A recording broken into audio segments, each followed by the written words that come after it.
જે મને દિલથી માનતા હોય એને કહીશ, જે મને દિલથી ચાહતા હોય ને હું એને કહીશ કે વટતો એવો રાખજો, મારે કોઈની જરૂર નહીં, મારી ખુખાર મેલડી બેઠી છે, આ કોઈને કહેવાની જરૂર નહીં, મનમાં હૃદયમાં રાખજો, મારે કોઈની જરૂર નહીં. અરે દુનિયા કદાચ છોડી દે છે ને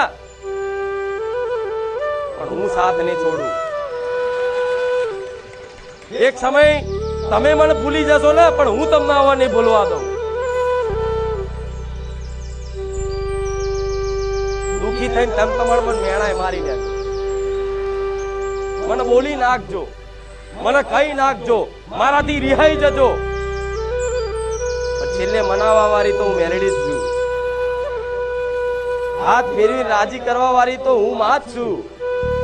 બીજું જગતની કોઈ માં આવશે તમારી હગી માં હશે ને એ તે બાપડી ચિંતા કરશે તમારી, પણ કરીશું જ છે. આહુડા પાડશે માની અંદર દરેક માં હોય, મનુષ્ય હોય ચાહે પશુ પક્ષી જીવ જંતુ હોય, પણ માની અંદર કરુણા અને મમતા ભગવાને એવી મેલી છે ને કે માનું હૃદય એકદમ કોમલ હોય. એ એની સંતાનને દુખી જોઈ અને દુખી થઈ જાય, પણ એ શું કરી શકે? કહો, એ શું કરી શકે? એ માણસ છે, એ માં તમારી જે છે એ માણસ છે, શું કરી શકશે? આહુડા પાડશે, કદાચ તમારા માટે ભગવાન માતાજી કરશે, બીજું શું કરી શકશે? પણ હું જગતજનની માં બેઠી છું, શું ના કરી શકું વિચાર તો કરો. તમારા માટે આખી દુનિયા પલટી મારી દઉં એ મેલડી.